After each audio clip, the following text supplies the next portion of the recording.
اب دن کا اجالا پھیلنا شروع ہو گیا تھا۔ ارد گرد کے مناظر بتدریج نمایاں ہو رہے تھے۔ ایک منظر دیکھ کر میں اور صفدر دونوں ہی چونک گئے۔ تھوڑے ہی فاصلے پر درختوں کے درمیان ایک ریسٹ ہاؤس طرز کی عمارت نظر آ رہی تھی۔ یہ عمارت زیادہ تر لکڑی ہی کی بنی ہوئی تھی۔ سامنے گراسی لان تھا، لیکن جس چیز نے مجھے اور صفدر کو چونکنے پر مجبور کیا وہ ایک نئے ماڈل کی سفید جیگوار کار تھی۔ اس کا نمبر 555 سے شروع ہوتا تھا۔ یہ کار ہم نے 2-3 بار ہاسٹل کے ایک گیراج میں کھڑی دیکھی تھی۔ معلوم ہوا تھا کہ یہ کنگ براؤن کے ذاتی استعمال کی کار ہے۔ آج ہم اس کار کو اس شاندار ریسٹ ہاؤس کے باہر دیکھ رہے تھے۔ 2 افراد ہمیں کار کے نزدیک دکھائی دیے۔ ان میں سے ایک تو باوردی ڈرائیور تھا، دوسرا غالباً گھریلو ملازم تھا۔ دونوں متجسس نظروں سے چاروں طرف دیکھ رہے تھے۔ ہمیں ان کے واضح تاثرات تو دکھائی نہیں دیے، تاہم اتنا اندازہ ہو گیا کہ ابھی تھوڑی دیر پہلے ہمارے عقب میں جو فائر کیے گئے تھے انہوں نے ہی ان دونوں سیاہ فام حضرات کو اپنی طرف متوجہ کیا ہے، اور پھر ایک اور شخص ان دونوں کے پاس آ کر کھڑا ہو گیا۔ اس کے ہاتھ میں بڑے سائز کی ٹیلیسکوپ تھی۔ وہ ٹیلیسکوپ کے ذریعے اطراف کے درختوں کا جائزہ لینے لگا۔ میرے دل نے گواہی دی کہ اگر یہ لوگ یہاں موجود ہیں تو کنگ براؤن یا اس کا کوئی معتمد ساتھی بھی یہاں موجود ہوگا۔ کنگ براؤن کی یہاں موجودگی کی کیا وجہ تھی؟ اس کے بارے میں سوچنے کی ہمیں مہلت تھی اور نہ ہی فوری ضرورت۔ فوری ضرورت تو بس یہ تھی کہ ہم مائیکل اور اس کے درندوں کی کازت سے نکل جائیں۔ ہم نے یہ بازوبان خاموشی طے کیا اور ایک ساتھ گڑھے سے نکل کر ریسٹ ہاؤس کی طرف دوڑ پڑے۔ ٹارچیں ابھی تک کافی فاصلے پر تھیں۔ وہ لوگ ہمیں دیکھ نہیں سکتے تھے، اور اگر دیکھ بھی لیتے تو کوئی خاص مذائقہ نہیں تھا۔ 30-40 سیکنڈ کے اندر ہم جیگوار گاڑی تک پہنچ گئے۔ گاڑی کے قریب کھڑے افراد ہمیں دیکھ کر ٹھٹک گئے۔ ہمارے حلیے ہی ایسے ہو رہے تھے۔ میں نے دوربین والے شخص سے پوچھا، کنگ براؤن یہاں موجود ہے؟ ابھی میرے الفاظ منہ میں ہی تھے کہ ریسٹ ہاؤس کا ایک اندرونی دروازہ کھلا اور میں نے نیم اریاں لباس والی اس حسین ملازمہ کو دیکھا جو اکثر کنگ کے آس پاس نظر آتی تھی۔ ملازمہ کو دیکھتے ہی مجھے یقین ہو گیا کہ کنگ بنفس نفیس یہاں پایا جاتا ہے۔ لڑکی نے ٹیلیسکوپ والے شخص کو اپنے قریب بلایا اور اس سے کچھ خسر پسر کی۔ اس کے بعد وہ توبہ شکن چال چلتی واپس چلی گئی۔ ٹیلیسکوپ والا شخص میرے پاس آیا اور بولا، آپ کا نام مسٹر شاہ اور مسٹر صفدر ہے؟ ہاں، محترم کنگ آپ کو دیکھ چکے ہیں، انہوں نے فوری طور پر آپ کو اندر بلایا ہے۔ اس وقت مجھے حیرانی ہوئی کہ کنگ نے اتنی جلدی ہمیں کیسے دیکھ لیا اور پہچان لیا، لیکن اس بات کا انکشاف بعد میں ہوا کہ اس ریسٹ ہاؤس میں بھی ویڈیو کیمراز کی سہولت موجود تھی۔ ایک ایسا ہی نگران کیمرہ ریسٹ ہاؤس کی چھت پر بھی موجود تھا۔ ہم ایک مسلح گارڈ کے ساتھ چلتے ریسٹ ہاؤس میں داخل ہوئے۔ ریسٹ ہاؤس باہر سے جتنا خوبصورت نظر آتا تھا اندر سے کہیں زیادہ تھا۔ یہاں ایئر کنڈیشنر کی ٹھنڈک تھی، فرشوں پر دبیز قالین تھے۔ ہمارے حلق پیاس سے کانٹا ہو رہے تھے۔ ٹھنڈک میں پہنچ کر فرحت کا احساس ہوا۔ دبیز قالین پر چڑھنے سے پہلے میں اور صفدر ٹھٹک گئے۔ ہمارے پاؤں کیچڑ میں لتھڑے ہوئے تھے۔ گارڈ نے کہا، کوئی بات نہیں سر، آپ تشریف لائیں۔ ہم ایک مستطیل کمرے میں پہنچے۔ یہاں کنگ براؤن ایک صوفے پر براجمان تھا۔ اس کا اٹوٹ انگ یعنی افریقی چھپکلا بھی اس کے ساتھ تھا۔ کنگ کے پہلو میں بیٹھے ہوئے شخص کو دیکھ کر میں اور صفدر بری طرح چونک گئے۔ وہ مائیکل تھا۔ اس کے ہونٹوں پر ایک تاؤ دلانے والی مسکراہٹ تھی۔ آؤ شاہ، ہمیں تمہارا ہی انتظار تھا، کنگ نے عجیب سے لہجے میں کہا۔ میں کچھ سمجھ نہیں پا رہا جناب۔ میں نے واقعی حیرت زدہ ہو کر کہا، تمہیں سمجھانے کے لیے تو ہم یہاں بیٹھے ہیں، آؤ اندر آ جاؤ۔ اگر اجازت ہو تو ہم ذرا واش روم۔ نہیں، اس کی ضرورت نہیں، یہ سب کچھ ایسے ہی رہنے دو۔ اسی کیچڑ اور خستہ حالی کے لیے تمہیں ساری بھاگ دوڑ کرنی پڑی ہے، ورنہ مائیکل کے کارندے تمہارے حق میں اتنے بھی برے نہیں ہیں۔ گستاخی معاف جناب، ہم کچھ سمجھ نہیں پا رہے۔ کنگ نے ہمیں کرسیوں پر بیٹھنے کا اشارہ کیا۔ کرسیاں 5-6 فٹ کے فاصلے پر تھیں اور ہمارا ایک بازو آپس میں بندھا ہوا تھا، لہٰذا ایک ملازم نے دونوں کرسیوں کا درمیانی فاصلہ ختم کر دیا۔ ہم پہلو بہ پہلو بیٹھ گئے۔ کنگ نے مائیکل کے سوا سب کو باہر جانے کا اشارہ کیا اور پھر پرسوچ انداز میں بولا، یہ سب کچھ ایک پلاننگ کا حصہ ہے۔ مائیکل نے جو کچھ کیا وہ ہماری ہدایت کے تحت تھا۔ میں اور صفدر خاموشی سے کنگ کی طرف دیکھتے رہے۔ اس نے دھیمے لہجے میں کہنا شروع کیا، کارلو ہمارا سگا بھائی ہے، ہم اس سے پیار بھی کرتے ہیں، لیکن کچھ عرصے سے کارلو کی مصروفیات ایسی ہیں کہ ہمیں اس سے شدید اختلاف کرنا پڑ رہا ہے۔ دراصل اس کی دماغی صحت ٹھیک نہیں رہی۔ 2 سال پہلے تک وہ بھرپور طریقے سے ہمارے ساتھ کاروبار میں شریک تھا، مگر پھر ایک روز ایک ہی وہ بغیر کسی کو بتائے منظر سے اوجھل ہو گیا۔ ہم نے اسے تلاش کرانے کی بہت کوشش کی مگر پورے 2 سال تک اس کا کوئی کھوج نہیں ملا۔ یوں لگتا تھا کہ ہم کسی دن تھک ہار کر بیٹھ جائیں گے، لیکن ایک روز اچانک کارلو کہیں سے وارد ہو گیا۔ یہ قریباً 2 ماہ پہلے کی بات ہے۔ کارلو کا حلیہ بدل چکا تھا۔ اس سے پہلے وہ ایک کلین شیف اور خوش لباس شخص تھا، مگر اب وہ جو کچھ ہے تم نے دیکھا ہی ہے۔ وہ اکثر رات کے وقت گلے میں ایک مالا بھی پہنتا ہے جس میں انسانی انگلیوں کی ہڈیاں پروئی ہوتی ہیں۔ اس کا دعویٰ ہے کہ وہ ماورائی طاقتوں کا مالک بن گیا ہے اور اپنی روحانی شکتی سے بہت سی چیزوں کو الٹ پلٹ کر سکتا ہے۔ وہ لوگوں کا علاج کرنے کا بھی دعویٰ کرتا ہے۔ اس کے علاوہ گمشدہ اشیاء کے بارے میں بھی اندازے لگاتا ہے۔ میں جانتا ہوں یہ سب چکر اور شعبدے بازی ہے، مگر مسئلہ یہ کہ بہت سے لوگ اس پر یقین کر رہے ہیں۔ تم نے اور غزالہ نے بھی اس کل رات والا شو دیکھا تھا۔ تمہارے اس بارے میں کیا خیال ہے؟ جناب، اس شو میں کچھ باتیں واقعی بہت حیرت ناک تھیں۔ بہرحال میں خود کو اس بارے میں تبصرہ کرنے کا اہل نہیں سمجھتا۔ شاید تم ضرورت سے زیادہ انکساری دکھا رہے ہو۔ ہمیں معلوم ہوا کہ تم اس فیلڈ میں کافی تجربہ رکھتے ہو۔ میں اب بھی نہیں سمجھا جناب۔ ہمیں معلوم ہوا ہے کہ ماورائی علوم کے بارے میں تم نے کافی کچھ پڑھ رکھا ہے۔ اس کے علاوہ نفسیات، روحانیات، ہپنوٹزم اور میسمرزم جیسے موضوعات پر بھی تمہارا مطالعہ بہت وسیع ہے۔ غالباً ہپنوٹزم کا تم عملی تجربہ بھی رکھتے ہو۔ ہم غلط تو نہیں کہہ رہے؟ میں آپ کی بات رد کرنے کا سوچ بھی نہیں سکتا، تاہم میرا خیال ہے کہ آپ تک درست معلومات نہیں پہنچائی گئی ہیں۔ دیکھو شاہ، جہاں تک ہماری اپنی ذات کا تعلق ہے، ہمیں ان باتوں پر کچھ زیادہ یقین نہیں۔ ہاں، ہپنوٹزم اور میسمرزم وغیرہ کے بارے میں بہت عالم فاضل لوگ بھی سنجیدگی سے بات کرتے ہیں۔ عموماً یہ کہا جاتا ہے کہ اگر کسی شخص میں قدرتی صلاحیت موجود ہو اور وہ سخت ریاضت کرے تو ہپنوٹزم اور مراقبے وغیرہ سے حیرت انگیز نتائج برآمد کر سکتا ہے۔ ایسا ہوتا ہوگا جناب، بلکہ ہوتا ہے، لیکن جہاں تک میرا تعلق ہے میں اس فیلڈ کا بندہ نہیں ہوں، اور نہ ہی مسٹر شاہ۔ ہم اس سلسلے میں تم سے بحث نہیں کرنا چاہتے۔ اس سلسلے میں ہمارے پاس کچھ ٹھوس معلومات موجود ہیں، اور ہم کسی اور بات پر یقین کریں یا نہ کریں، مگر اتنی بات پر ضرور کرتے ہیں کہ ماورائی علوم اور نفسیات وغیرہ کے بارے میں تمہارا مطالعہ بہت وسیع ہے۔ ہم اس سلسلے میں تمہیں پاکستان، گلگت اور سانوس کا اشارہ دیتے ہیں۔ شاید تمہارے ذہن میں کوئی بات آ جائے۔ میں بھوچنکا رہ گیا۔ اب میرا یہ شک یقین میں بدل گیا تھا کہ پیر فرتود فتنہ سامہ سائیں علی کنگ سے بالمشافہ ملاقات کر چکا ہے، اور اس کے کانوں میں خبر نہیں کون کون سی الٹی سیدھی باتیں ڈال چکا ہے۔ گلگت کی وادی موت میں پیش آنے والے پراسرار واقعات ابھی بہت پرانے نہیں ہوئے تھے۔ ان کی تلخ و شیریں اور ناقابل فہم یادیں ابھی ہمارے ذہنوں میں تازہ تھیں۔ آنکھوں کے ماہر طلسمکار سانوس کا تصور ابھی بھی گاہے بگاہے ہم سب کے دل و دماغ کو اپنی گرفت میں لے لیتا تھا۔ ہم اس کے بارے میں اور اس کی بسائی ہوئی جادو نگری کے بارے میں سوچتے تھے۔ وادی موت میں سفید محل کے اسرار، جاتریوں یعنی مذہبی رہنماؤں کی ریشہ دوانیاں، تخت نامی مقام کے ہنگامے، کچھ بھی ہمیں نہیں بھولا تھا، اور پھر اس وادی کے سارے جانے پہچانے کردار بھی سوچ کے دروازے پر دستک دیتے رہتے تھے۔ وادی کا من موجی ڈاکٹر ہنری، شعلہ صفت لڑکی ناشا، معصوم بچی زرغونہ، حسین ساپینہ اور کوکی دادا سمیت بے شمار لوگوں کے چہرے حافظے کی تختی پر نقش تھے۔ سفید محل میں پیش آنے والے پراسرار واقعات ایک فلم کی طرح ذہن کی اسکرین پر دوڑ گئے۔ کنگ نے ان واقعات کا حوالہ دیا تو کیوں دیا تھا، اور وہ آئندہ مجھ سے کیا چاہتا تھا؟ کہیں ایسا تو نہیں کہ اس وادی سے ملتے جلتے حالات یہاں بھی پیش آنے والے ہوں؟ محترم کنگ، گستاخی کی دستبستہ معافی چاہتا ہوں۔ میں یہ بات نہیں سمجھ سکا کہ آپ نے پاکستان اور گلگت کا ذکر یہاں کیوں فرمایا۔ صرف اس لیے تاکہ تم جان سکو کہ ہم تمہارے بارے میں بہت کچھ جانتے ہیں۔ ہماری یہی جانکاری ہمیں مجبور کر رہی ہے کہ ہم تم سے کچھ کام لیں۔ جناب، میں ہر اس کام کے لیے حاضر ہوں جو میں کر سکتا ہوں، اور ہر اس کام کے لیے بھی جو میں نہیں کر سکتا۔ فرمائیے، میرے لیے کیا حکم ہے؟ بہت خوب، ہمیں تم سے ایسا ہی جواب درکار تھا۔ بہرحال تمہیں کام بتانے سے پہلے ہم یہ وضاحت کر دیں کہ تمہارے بارے میں یہ جانکاری ہم کافی دنوں سے رکھتے ہیں، اور یہ جانکاری ہمیں اس سائیں نامی شخص سے حاصل ہوئی ہے جو نائب کپتان آرتھر کے پاس موجود ہے۔ میرا اپنا بھی یہی اندازہ تھا، ایسی باتیں وہی شخص کر سکتا ہے۔ کنگ کے ماتھے پر ناگواری کی شکن ابھری۔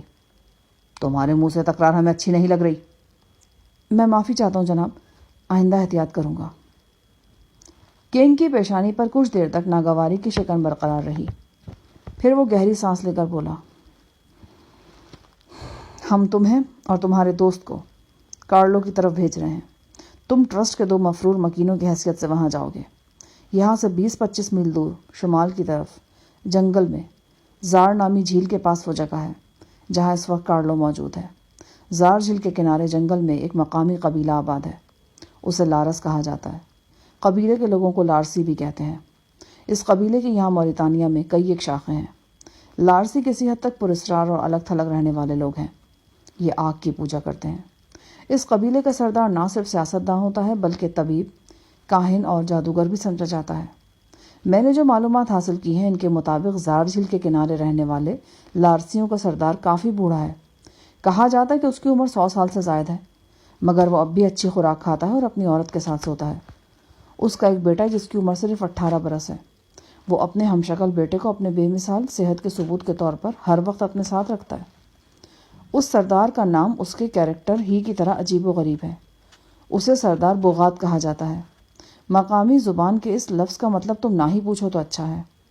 ہماری معلومات کے مطابق یہ سردار ہی دراصل کارلو میں پیدا ہونے والے سارے بگاڑ کا ذمہ دار ہے۔ پچھلے 2 سال کارلو اسی سردار بوغات کے پاس رہا ہے۔ سردار بوغات نے اسے بتدریج اپنے رنگ میں رنگا ہے اور اس کا دماغ جو پہلے ہی خراب تھا بالکل خراب کر کے رکھ دیا ہے۔ شاید تمہیں معلوم نہ ہو، کل رات والے شو کے فوراً بعد کارلو نے ہمارے چیمبر میں آ کر ہم سے جھگڑا کیا اور پھر خود ہی غصہ کھا کر وہاں سے چلا آیا۔ اب وہ اسی سردار بوغات کے پاس گیا ہے۔ وہاں پہنچ کر اس نے یقیناً ہمارے خلاف کوئی کھچڑی پکائی ہے۔ ہمیں شبہ ہے کہ اس کھچڑی میں سردار بوغات کے علاوہ لارس قبیلے کے سرکردہ افراد بھی شامل ہیں۔ ہم تمہیں ٹرسٹ کے باغی اور مفرور قیدیوں کی حیثیت سے، مفرور مکینوں کی حیثیت سے لارس قبیلے میں بھیجنا چاہتے ہیں۔ ہمارا مقصد یقیناً تمہاری سمجھ میں آ ہی گیا ہوگا۔ ہمیں معلومات درکار ہیں کہ لارسیوں میں رہ کر کارلو کیا کر رہا ہے اور اس کے عزائم کیا ہیں۔ اس کے علاوہ ہم یہ بھی جاننا چاہتے ہیں کہ کارلو کا گرو سردار بوغات دراصل کیا شے ہے اور اس کی روحانیت اور عملیات کی کیا حقیقت ہے۔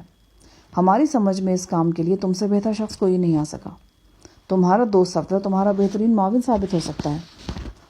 صفدر نے کہا، محترم کنگ، ہمیں زبان کا مسئلہ درپیش ہوگا۔ ہم اردو اور انگلش کے سوا کچھ نہیں جانتے۔ ہمارے خیال میں کوئی مسئلہ نہیں۔ جب تم لوگ وہاں پہنچو گے تو لارسی تمہیں مترجم فراہم کر دیں گے۔ اس بات کا پتہ ہم لگا چکے ہیں کہ ان کے پاس مترجم موجود ہے۔ پھر سردار بوغات خود بھی انگریزی بہت اچھی طرح جانتا ہے۔ اس دور دراز علاقے میں رہتے ہوئے بھی انگریزی نہ ہونا تعجب کی بات ہے، میں نے کہا۔ کنگ نے جواب میں کچھ کہنا چاہا مگر پھر ارادہ بدل دیا۔ سگریٹ کا کش لیتے ہوئے بولا، ہم نے پچھلے 2 ماہ میں لارسیوں کے متعلق کافی معلومات اکٹھی کر لی ہیں اور یہ معلومات ہم تمہیں منتقل کر سکتے ہیں، لیکن ہم ایسا کرنا نہیں چاہتے۔ اس سے ہمارے ڈرامے میں حقیقت کا رنگ پھیکا پڑ سکتا ہے۔ تم دونوں وہاں مفرور افراد کی حیثیت سے پہنچو گے اور تمہارے لیے وہ لوگ اکثر اجنبی ہوں گے۔ کیا خیال ہے؟ آپ بالکل بجے ارشاد فرمان ہیں جناب۔ کنگ چند سیکنڈ تک مجھے اور صفدر کو بغور دیکھتا رہا اور پھر اس نے کال بیل کے بٹن پر انگلی رکھ دی۔ ایک حبشی نوجوان مؤدب انداز میں اندر داخل ہوا۔ کنگ نے ہماری طرف اشارہ کرتے ہوئے نوجوان سے کہا، ان کی چیزیں ان کے حوالے کر دو۔ نوجوان واپس آ گیا۔ چند سیکنڈ بعد وہ دوبارہ نمودار ہوا تو اس کے ہاتھ میں ایک لیڈی پسٹل تھا، تھوڑی سی کرنسی اور کسی گاڑی کی چابی تھی۔ کنگ نے آدھی آدھی کرنسی ہمارے حوالے کی اور کہا کہ ہم اسے جیب میں ڈال لیں۔ اس کے بعد لیڈیز پسٹل اس نے میرے حوالے کر دیا اور گاڑی کی چابی صفدر کو دے دی۔ پسٹل دیکھتے ہی میں پہچان گیا تھا، یہ سوزی کا ذاتی پسٹل تھا۔ یہ پسٹل اس سے پہلے بھی ایک دفعہ میرے ہاتھ میں آ چکا تھا، لیکن اس دن کے برعکس آج خالی نہیں تھا۔ اس کے بعد حبشی نوجوان نے اپنے لباس میں سے 2 دھاتی کڑے برآمد کیے۔ ان میں سے ایک میری کلائی اور دوسرا صفدر کی کلائی میں ڈال دیا گیا۔ ان کڑوں پر ہم دونوں کے قوائف درج تھے۔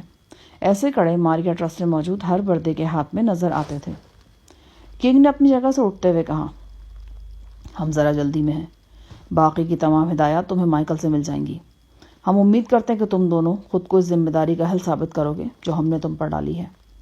Wish you good luck. King نے اپنے چھپکلے کو دائیں ہاتھ سے بائیں میں منتقل کیا اور کمال مہربانی کا ثبوت دیتے ہوئے ہم دونوں سے ہاتھ ملایا۔ اس کا ہاتھ بظاہر دبلا پتلا تھا مگر اس میں بے پناہ اندرونی مضبوطی اور طاقت کو ظاہر کرتا تھا۔ ہمیں کسی سوال کا موقع دیے بغیر وہ باہر چلا گیا۔ اس کے جاتے ہی مائیکل وارد ہوا۔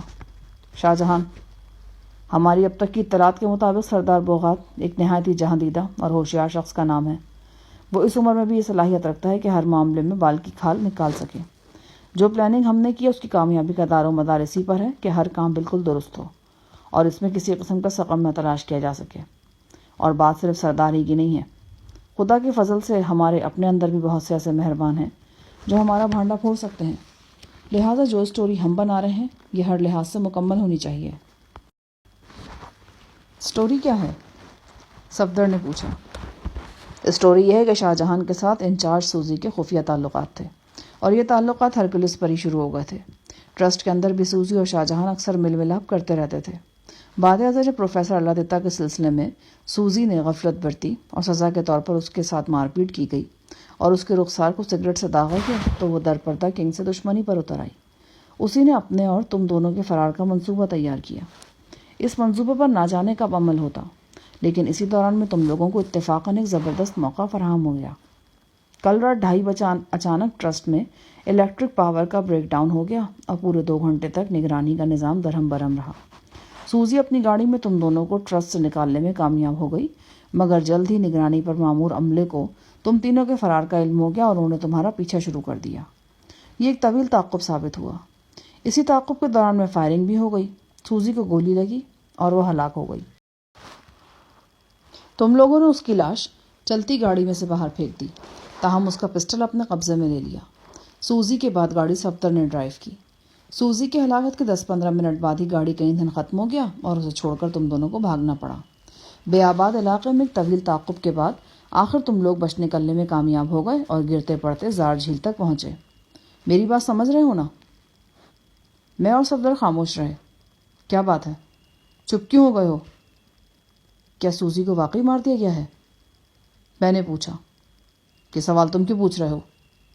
تم نے خود ہی کہا ہے نا کہ اس کہانی میں حقیقت کا رنگ بھرنے کے لیے اس میں کسی قسم کی کمی نہیں چھوڑی گئی ہے۔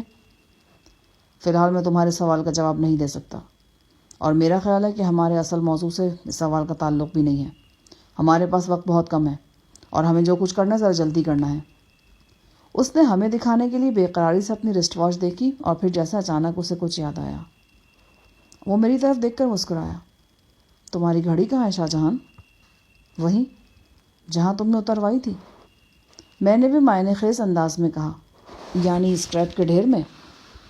ہاں۔ اس کی آنکھوں میں مجھے ایک بار پھر حسد اور کینے کا گدلا پن نظر آیا۔ وہ ایک دم موضوع بدلتے ہوئے بولا، کنگ کو تم دونوں کی ہوشیاری اور ذہانت پر بھروسہ ہے، اور اس کا ثبوت یہ ہے کہ تمہیں ایک اہم ترین کام سونپا جا رہا ہے، لیکن کبھی کبھی ضرورت سے زیادہ ہوشیاری بھی نقصان دہ ثابت ہو سکتی ہے۔ قبیلہ لارس میں جا کر تمہیں ویسا ہی کرنا ہوگا جیسے کنگ کی ہدایات ہیں۔ تم ان لوگوں میں رہ کر اور ان کے ہم خیال بن کر ان کی پلاننگ جاننے کی کوشش کرو، لیکن یہ کام دھیمے پن اور نارمل انداز میں ہونا چاہیے۔ ہمارے اور تمہارے درمیان رابطے کا ذریعہ کیا ہوگا؟ صفدر نے پوچھا۔ رابطے کا ذریعہ تو تم اپنے ساتھ لیے پھرتے ہو۔ کیا مطلب؟ مائیکل نے صفدر کے کیچڑ آلو جوتے کی طرف اشارہ کیا اور اسے جوتا اتارنے کی ہدایت کی۔ یہ مقامی ٹائپ کا جوگر کافی بڑا تھا۔ صفدر نے ایک جوتا اتارا۔ کنگ نے اسے الٹ کر ایڑی کو حرکت دی اور وہ کسی ڈھکنے کی طرح ایک طرف ہٹ گئی۔ اندر ایک نہایت مختصر اور حساس ٹرانسمیٹر کے تار پھیلے ہوئے نظر آ رہے تھے۔ جاسوسی کے ایسے آلات پہلے صرف کہانیوں میں ہوتے تھے، لیکن وقت گزرنے کے ساتھ ساتھ انہوں نے عملی شکل اختیار کر لی تھی۔ اس وقت بھی ہم جوتے کے تلوے میں ایک جیتا جاگتا ٹرانسمیٹر اپنے سامنے دیکھ رہے تھے۔ ماریا ٹرسٹ میں ہمیں جو جدید ترین الیکٹرانک کی سہولیات نظر آئی تھیں، یہ ٹرانسمیٹر ان میں ایک اضافہ تھا۔ مائیکل نے ہماری حیرت سے لطف اندوز ہوتے ہوئے ٹرانسمیٹر سے تھوڑی سی چھیڑ چھاڑ کی۔ ایک ننھا سا سرخ بلب اسپارک کرنے لگا۔ ایک کونے سے دبلا پتلا حساس اینٹینا بھی مائیکل نے کھینچ لیا۔ وہ ہمیں بڑی تفصیل سے اس کا فنکشن اور استعمال بتانے لگا۔ اس نے ایک ایک بات کی وضاحت کی اور تقریباً 1 گھنٹہ صرف کر دیا۔ اس نے ہمیں یہ بتا کر مزید حیران کیا کہ ایسا ہی ایک لانگ رینج ڈیوائس دوسرے جوتے کی ایڑی میں بھی موجود ہے۔ دونوں کی ساخت اور فنکشن بالکل ایک جیسے تھے۔ اگر کسی وجہ سے ایک ڈیوائس خراب ہو جائے تو ہم دوسرا استعمال کر سکتے تھے۔ ڈیوائس کو جوتے میں سے نکالنے کا آسان طریقہ بھی مائیکل نے ہمیں بتا دیا۔ ہم دونوں مائیکل کی یہ طویل ہدایات سمجھ تو رہے تھے، لیکن اس کے ساتھ ساتھ بور بھی ہو رہے تھے۔ مائیکل نے یہ بیزاری ہمارے چہروں سے پڑھ لی تھی۔ کیا بات ہے؟ بہت اکتائے ہوئے لگ رہے ہو۔ اکتائے ہوئے تو نہیں ہیں، ہاں تم پریشان کہہ سکتے ہو۔ کنگ ہم سے ایک ایسا کام لینا چاہ رہے ہیں جس کو ہم سے بہت بہتر طریقے سے کرنے والے لوگ بھی یہاں محترم کنگ کے پاس موجود ہیں۔ تو تم کنگ کی نظر انتخاب پر شک کر رہے ہو؟ ایسی گستاخی کا تم تصور بھی نہیں کر سکتے، مگر اپنی اوقات میں جتنی جانتا ہوں اتنی کوئی اور نہیں جانتا۔ پھر شاید تم ضرورت سے زیادہ انکساری دکھانے کے مرض میں مبتلا ہو، ورنہ ایسے گئے گزرے تو تم نہیں ہو۔ کہنا کیا چاہتے ہو؟ وہ چند لمحے کھوجنے والی نظروں سے مجھے دیکھتا رہا، پھر بولا، کوئی نہ کوئی شعبے بازی تو تمہارے اندر بھی ہے، ورنہ اب تک تمہاری لاش کو چمٹنے والے کیڑے بھی جان فانی سے رخصت ہو چکے ہوتے۔ کیا تم نے آج پہیلیاں بجھوانے کی قسم کھا رکھی ہے؟ وہ کچھ دیر تک میری آنکھوں میں دیکھتا رہا، پھر بولا، شاید تمہیں معلوم نہیں کہ تمہیں زہر دیا گیا تھا۔ ماسٹر اسقی کے 2 دوستوں جوم اور واس نے رات کو تمہارے دودھ میں زہر ملا دیا تھا۔ یہ ایک بہت تیز اثر زہر ہے، 5 منٹ کے اندر انسان کو ہلاک کر دیتا ہے۔ کیا کہہ رہے ہو؟ کب کی بات ہے یہ؟ اس واقعے کو 7-8 روز گزر چکے ہیں۔ دراصل تمہاری رہائش گاہ کی بڑی راہداری میں ایک نگران کیمرہ موجود ہے۔ پچھلے اتوار کی شب اسی کیمرے نے منظر ریکارڈ کیا تھا۔ دونوں لڑکوں کو تمہارے بیڈ روم کی طرف سے راہداری میں داخل ہوتے دیکھا گیا۔ صاف پتہ چلتا تھا کہ انہوں نے کوئی سنگین شرارت کی ہے۔ پین نے لڑکوں کو فوری طور پر اپنے پاس طلب کیا اور ان سے پوچھ گچھ کی۔ لڑکوں کے پاس سے ایک وائل برآمد ہوا جس میں زہریلا محلول تھا۔ مزید تفتیش پر لڑکوں نے بتایا کہ انہوں نے تمہارے دودھ میں زہر ملا دیا ہے، اور ایسا انہوں نے اپنے مرنے والے دوست کے انتقام میں کیا تھا۔ یہ خبر کنگ تک بھی پہنچی۔ وہ بہت پریشان ہوئے اور فوری کارروائی کا حکم دیا۔ اس وقت تک تم سونے کے لیے لیٹ چکے تھے اور دودھ بھی پیے ہوئے تمہیں آدھا گھنٹہ گزر چکا تھا۔ ہمارا خیال یہی تھا کہ تم اس دنیا سے رخصت ہو چکے ہو، مگر جب فون کی گھنٹی کے ذریعے تمہیں جگایا گیا تو تم بھلے چنگے اٹھ بیٹھے، اور تم نے کنگ سے 2 منٹ بات بھی کی۔ یہ ایک حیرت انگیز صورتحال تھی۔ اتفاق سے اس وقت وہ درویش بھی آرتھر کے ہمراہ کیمپس میں موجود تھا، جسے تم لوگ سائیں کے نام سے جانتے ہو۔ اسے محترم کنگ سے ملاقات کے لیے لایا گیا تھا۔ اس نے یہ انکشاف کیا کہ وہ تمہیں بہت اچھی طرح جانتا ہے اور پاکستان اور انڈیا میں کافی وقت تمہارے ساتھ گزار چکا ہے۔ اس نے ماورائے علوم میں تمہاری بے پناہ دلچسپی کا ذکر کیا اور یہ بھی بتایا کہ تم ایک ماہر ہپنوٹسٹ سمجھے جاتے ہو۔ اس نے مزید انکشاف کرتے ہوئے بتایا کہ تم نے سیلف سبجیکشن کے ذریعے اپنے اندر یہ صلاحیت پیدا کر رکھی ہے کہ کسی بھی قسم کی حیوانی، نباتاتی یا کیمیائی زہر تم پر اثر نہیں کرتا۔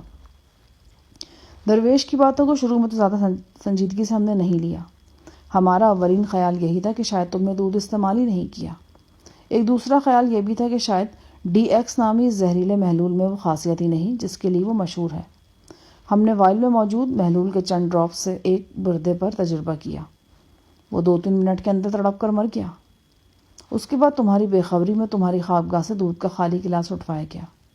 مس ویرا نے لیبارٹری میں خود اس گلاس کا تجزیہ کیا اور اس میں DX زہر موجود تھا۔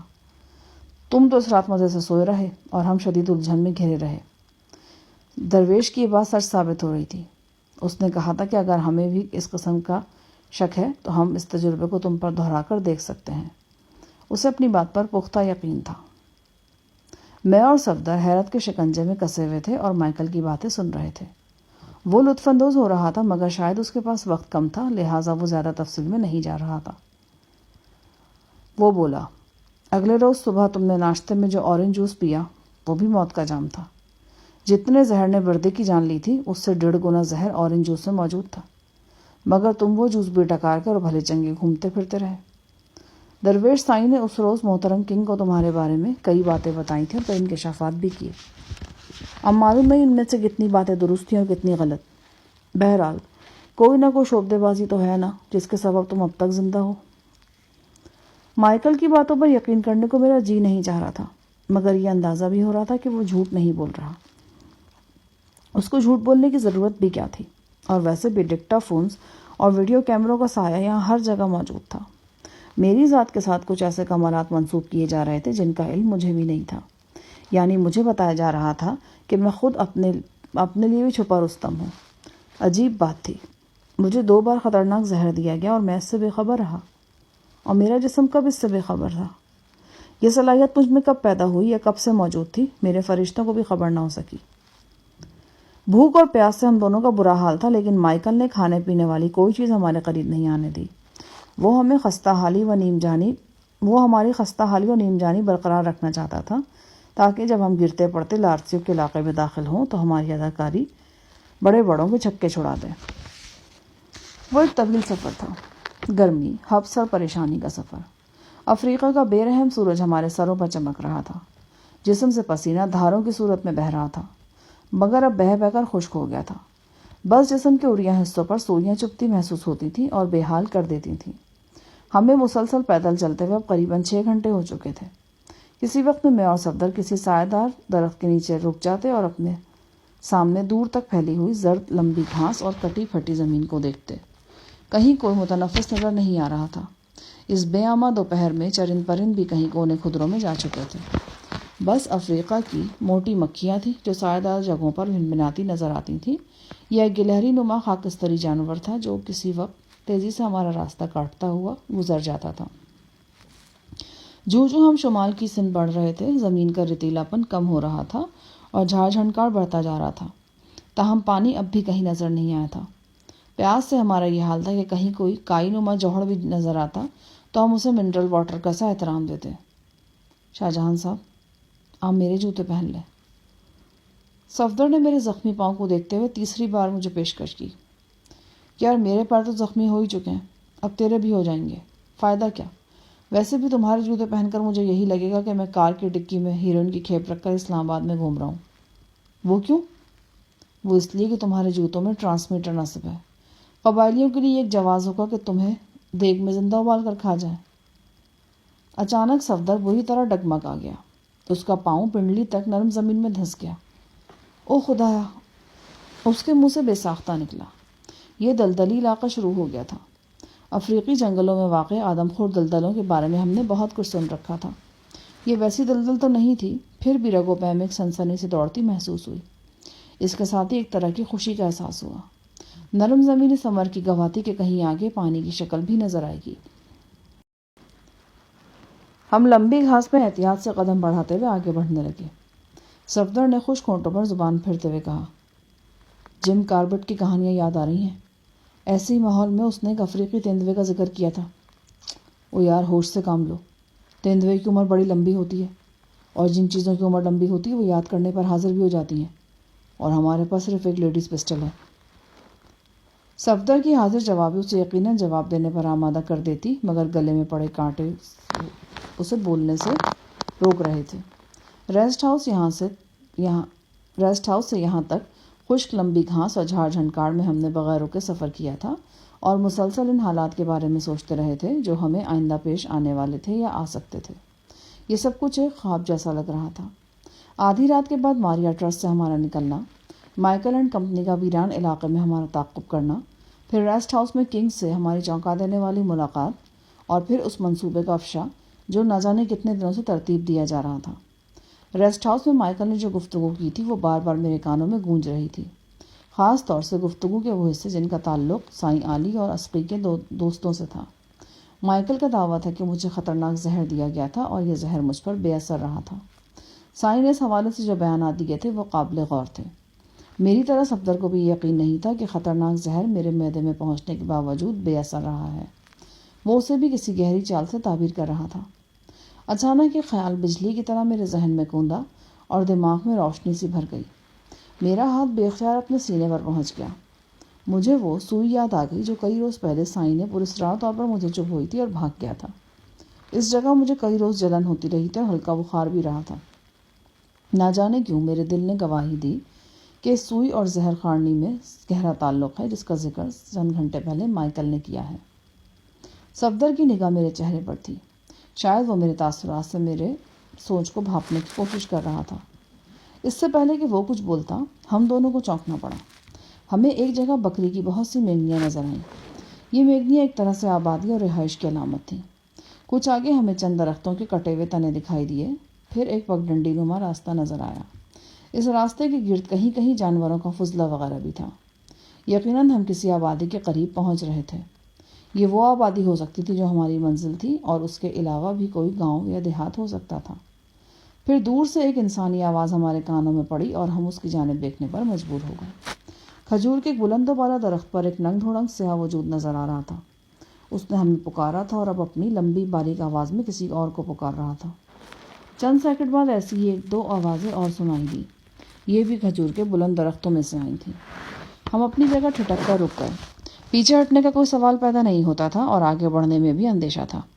یقیناً ہمارا واسطہ خلاصتاً اجڑ اور دور افتادہ حبشیوں سے پڑا تھا۔ کوئی بڑی بات نہیں تھی کہ ہم آگے بڑھیں تو شائیں سے 2-3 تیر آئیں اور ہمارے سینوں کو رنگین کر دیں۔ قریباً 2-3 منٹ اسی ششوپنج میں گزر گئے۔ تب ہمیں اپنے اطراف کی جھاڑیوں اور لمبی خضرو گھاس میں ہلچل محسوس ہوئی۔ کچھ لوگ ہمارے بالکل قریب پہنچ گئے تھے لیکن ہمیں نظر نہیں آ رہے تھے، اور اندیکھی چیز سے ہمیشہ زیادہ خطرہ محسوس ہوتا ہے۔ یہ بڑے کٹھن لمحے تھے۔ ہمارے ساتھ کوئی بھی مناسب سی ٹریجڈی ہو سکتی تھی۔ دفتن خاموشی کا طلسم ٹوٹ گیا۔ زمین نے جیسے ایک دم بہت سے لمبے تڑنگے مسلح حبشیوں کو اگل دیا۔ ان کی تعداد 15 سے کم نہیں تھی۔ جسم پر صرف کھال کی چھوٹی چھوٹی لنگوٹیاں تھیں۔ ان میں سے بہت سو نے اپنے سروں پر پرندوں کے پر سجا رکھے تھے اور ماتھے پر سرخ و سفید دھاریاں نظر آ رہی تھیں۔ بے شک وہ قبائلی تھے لیکن ان کے پاس جدید ہتھیار تھے۔ کم از کم 4 افراد کے پاس رائفلیں موجود تھیں۔ ایک نے اپنی اریاں کمر سے ریوالور کا ہولسٹر باندھ رکھا تھا۔ ایک فرباندام ادھیڑ عمر شخص کے ہاتھ میں بھی بھالا نظر آتا تھا۔ فرباندام شخص اپنی مٹکے جیسی توند کو ہلاتا ہوا آگے آیا اور اس نے ہم پر افریقی زبان کی بوچھاڑ کر دی۔ اس کا انداز جارحانہ تھا۔ ہم بھلا کیا جواب دیتے؟ خاموش کھڑے رہے۔ اسی دوران میں ایک اور شخص آگے بڑھا اور میرے ہاتھ میں موجود دھاتی کڑے کو غور سے دیکھنے لگا۔ کچھ دیر تک ان لوگوں نے آپس میں خسر پسر کی، پھر ہم دونوں کو آگے آنے کا اشارہ کیا۔ 2 رائفلوں نے ہمیں نشانے پر لے رکھا تھا۔ فربندام شخص نے آگے بڑھ کر اچھی طرح ہماری تلاشی لی۔ اس کی آنکھیں لال ہو رہی تھیں اور اپنے نیم اریاں بدن پر اس نے کو خوشبو مل رکھی تھی۔ تلاشی میں ہماری جیبوں سے کرنسی نکال لی گئی۔ صفدر کی جیب سے گاڑی کی چابی اور میری جیب سے لیڈیز پسٹل برآمد کر لیا گیا۔ مطمئن ہونے کے بعد ان لوگوں نے ہمیں آگے لگایا اور بستی کی طرف روانہ ہو گئے۔ نصف فرلانگ تک ہم نے نہایت گھنے درختوں میں سفر کیا۔ یہاں ایک دو جگہ ہمیں رائفل بردار ننگ دھڑنگ افراد پام کے بلند درختوں پر چڑھے نظر آئے۔ انہوں نے وہاں چھوٹی چھوٹی مچانیں بنا رکھی تھیں، جیسا کہ بعد میں معلوم ہوا کہ ان لوگوں کی حیثیت پہرے داروں کی تھی۔ نہایت گنجان درختوں سے گزرنے کے بعد ہم ایک نسبتاً کشادہ جگہ پر آ گئے۔ یہاں ہمیں مکئی اور جو وغیرہ کے کھیت نظر آئے اور چلچلاتی دھوپ میں مرد و زن کام کرتے دکھائی دیے۔ ہم ان کے پاس سے گزرتے تو وہ ہماری طرف متوجہ ہو جاتے اور دیر تک دیکھتے اور چمگوئیاں کرتے رہتے۔ ایک راستے پر کچھ لوگ دکھائی دیے۔ انہوں نے کمر پر ٹوکریاں باندھ رکھی تھیں اور بڑے سر والے مقامی گدھوں کو ہانکتے ہوئے لے جا رہے تھے۔ درختوں کے ایک جھنڈ میں سے گزرنے کے بعد ایک نہایت خوبصورت منظر ہمارے نگاہوں کے سامنے کھل گیا۔ یہ صاف پانی کی ایک چھوٹی سی جھیل تھی اور جھیل کے کنارے کچے پکے جھونپڑوں کی ایک وسیع و عریض بستی نظر آ رہی تھی۔ بستی کے اندر جس شے پر سب سے پہلے نگاہ پڑتی تھی وہ ایک بلند و بالا عمارت تھی۔ گویا عمارت لکڑی اور گھاس پھوس وغیرہ کے ذریعے جھونپڑوں ہی کی طرز پر تعمیر کی گئی تھی، مگر اس کے حجم کی وجہ سے اسے جھونپڑا نہیں کہا جا سکتا تھا۔ عمارت کے بلند ترین مقام پر ایک سیاہ اور سرخ جھنڈا لہرا رہا تھا۔ جھیل میں چند ٹونگے تیر رہے تھے اور سفید براق پروں والی بطخیں بھی نظر آ رہی تھیں۔ ہم نے جھیل کے کنارے کنارے چلتے نیم دائرے کی شکل میں سفر کیا اور بستی کے قریب پہنچ گئے۔ اس جھیل کو دیکھنے کے بعد اب اس امر میں شبہ کی کوئی گنجائش نہیں رہی تھی کہ ہم اپنی منزل یعنی لارس قبیلے میں ہی پہنچے ہیں۔ جلد ہی ہم بستی کے اندر تھے۔ بستی کے سیاہ فام مکین رک رک کر ہماری طرف متوجہ ہو رہے تھے اور ان کی نگاہیں بڑی دلچسپی سے ہمارا جائزہ لے رہی تھیں۔ ہمارا ایک ایک ہاتھ بدستور آہنی ہتھ کڑی میں جکڑا ہوا تھا اور یہ چیز تماشائیوں کے لیے اضافی دلچسپی کا باعث تھی۔ ہم اس بلند و بالا عمارت کے سامنے پہنچے جو جھیل کے عین کنارے پر موجود تھی۔ قریب سے دیکھنے پر اندازہ ہوا کہ اس عمارت کو جھونپڑا کہنا زیادہ مناسب ہے۔ یہ مکمل طور پر درختوں کی شاخوں، گھاس پھوس اور لکڑی سے تعمیر کی گئی تھی۔ اس کا ڈیزائن بھی ایک وسیع و عریض گول جھونپڑے کا سا تھا۔ اس کے مختلف حصوں پر گارے کا لیپ بھی کیا جا رہا تھا۔ پاس سے دیکھنے کے بعد معلوم ہوا کہ یہ عمارت ابھی ابھی تعمیر ہوئی ہے۔ اس کے کچھ حصوں پر ابھی بھی تھوڑا بہت کام باقی تھا۔ توانا جسم والے ننگ دھڑنگ مزدور تیزی سے یہ بچا کھچا کام کرنے میں مصروف تھے۔ عمارت کے پہلو میں حیران آنکھوں والے بہت سے بچے کھڑے ہمیں گھور رہے تھے اور وہ بالکل اریاں تھے۔ ہمیں بستی کے ایک چھوٹے سے بازار سے گزارا گیا۔ یہاں مختلف قسم کی سبزی، تربوز اور کیلے وغیرہ نظر آ رہے تھے۔ بازار کے عقب میں ایک بڑے گول جھونپڑے کے اندر ہمیں پہنچا دیا گیا اور چٹائیوں پر بٹھا دیا گیا۔ اس جھونپڑے کے 2 حصے تھے۔